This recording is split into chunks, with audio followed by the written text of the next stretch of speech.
Things were fucked from the beginning. A woman named Carol dials 911 and claims that somebody's inside her house. We go investigate, search the place inch by inch, but find nothing. Usually, this could be easily explained away.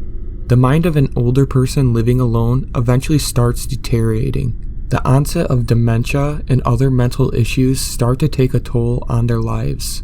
Quite sad, really. However, this woman is only 24. In other words, the probability of this all being inside her head is extremely unlikely. She also seemed to be terribly distraught by this whole situation. Why would she be acting? We leave her place and tell her to contact us if she sees anything again. I mean, we couldn't really do anything at that point. We were somewhat surprised when we got another call from her the very next day. We drive down there and search the house again. We find nothing. Again. Problem is, the house seems different this time. Almost as if there was some subtle detail that made it a separate place from the one we were in yesterday. My partner, Beck, says that he noticed it as well, but doesn't quite understand what's wrong. We decided not to say anything about this as we tell Carol that we came up with nothing. However, she tells us to stay. I recorded him, she says. She takes out her phone and tells us to watch the video that she pulls up. It was footage of her in the house. She's running around, breathing frantic, and then we see him, a large figure covered head to toe in what appears to be a black bodysuit. He lumbers towards the camera as Carol screams and ducks into a room, locking it from the inside. There was a few bangs on the door before we can hear footsteps walking away. We don't know how to react to this footage, but we try anyways. We come to the conclusion that the man must have left once Carol got behind the door. However, the front door was locked when we came, and Carol told us that she hadn't left the room. Did he also have the keys to her house? That would explain a lot, but it also made this situation a lot worse. We decided to keep an eye on her house for the night. We're discreet, parking about a block down the road in an unmarked car. We're both fully awake, ready to go as soon as we see some sketchy shit. At around 2 a.m., we see somebody walking across the road towards her house. However, it isn't the man. It's Carol herself. Beck and I must have had the same look on our faces. What the fuck? We got out of our car and make our way over there, knocking hard on the front door. However, nobody answers. We can see lights flickering on and off intermittently, but we're not sure what that's supposed to mean. Was she trying to tell us to leave? We get a call from dispatch a few moments later. They're telling us that Carol has called 911 again, saying that there are now multiple people in her house. They ask if we need backup. We say yes. Without another moment of hesitation, we force the door open and barge in. The living room lights still flickering on and off, but we see the light switch and nobody is touching it. We call out for Carol, but nobody responds. In fact, the place is dead quiet.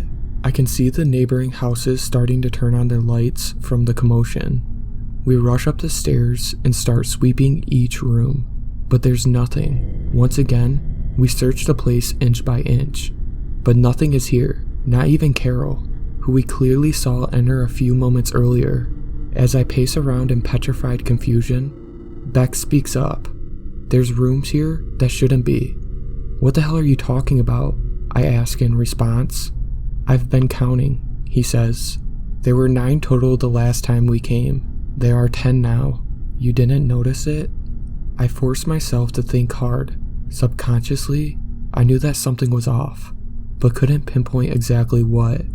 However, I eventually realized the basement. There was only 1 door down there last time. Beck nods. 2 now.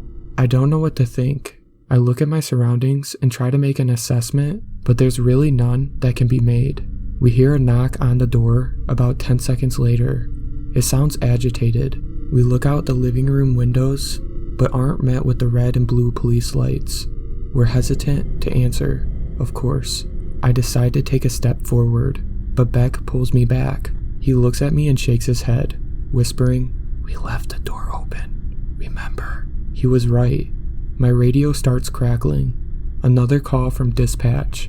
They're telling us that we need to leave the house immediately, that Carol called again, saying we were going to die, in a deathly monotone voice.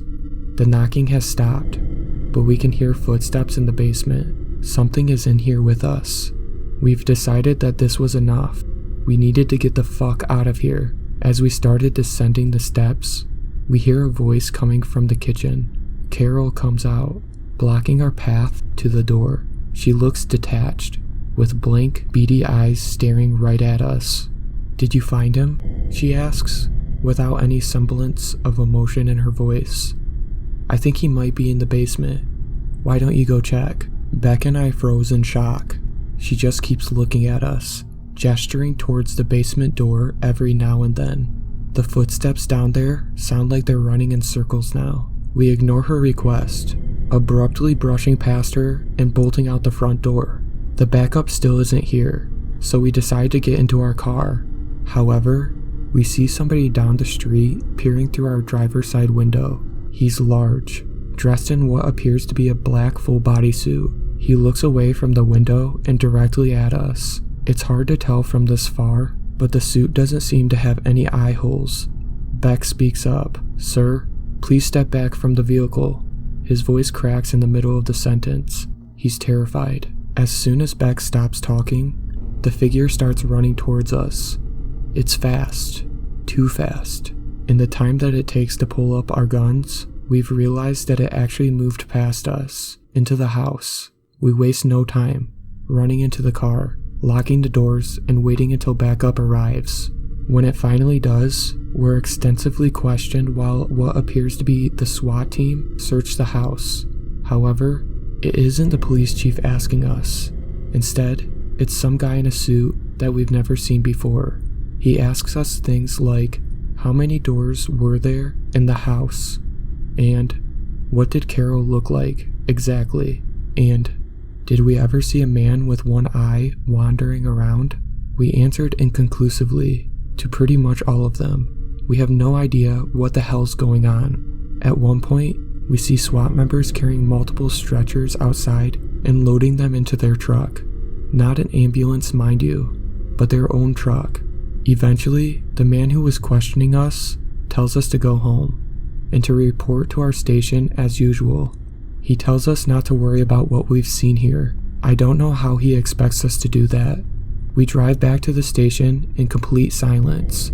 As we park, Beck finally lets out a sigh. Jack is fucking crazy, dude. I look at him in confusion. What are you talking about? Who the hell is Jack? He reciprocates an equal confused stare at me. What the hell are you talking about? The dude who owns the house. What? It was a lady named Carol. How'd you forget already? We hold each other's chaotic gaze for what feels like a minute, but we say nothing further. We both silently exit the vehicle and start heading our separate ways home. We both know that something's terribly wrong with the other. I try not to think about it too much as my head hits the pillow. I manage to drift off to sleep about 3 hours later, only to be woken up immediately by the telephone. Barely coherent, I answer it. "We need you." A woman dialed 911, says that somebody's in her house. My heart sinks slightly. It sinks completely when she tells me the address. It's Carol's. I hang up the phone and slump into the bed. I just want this nightmare to end.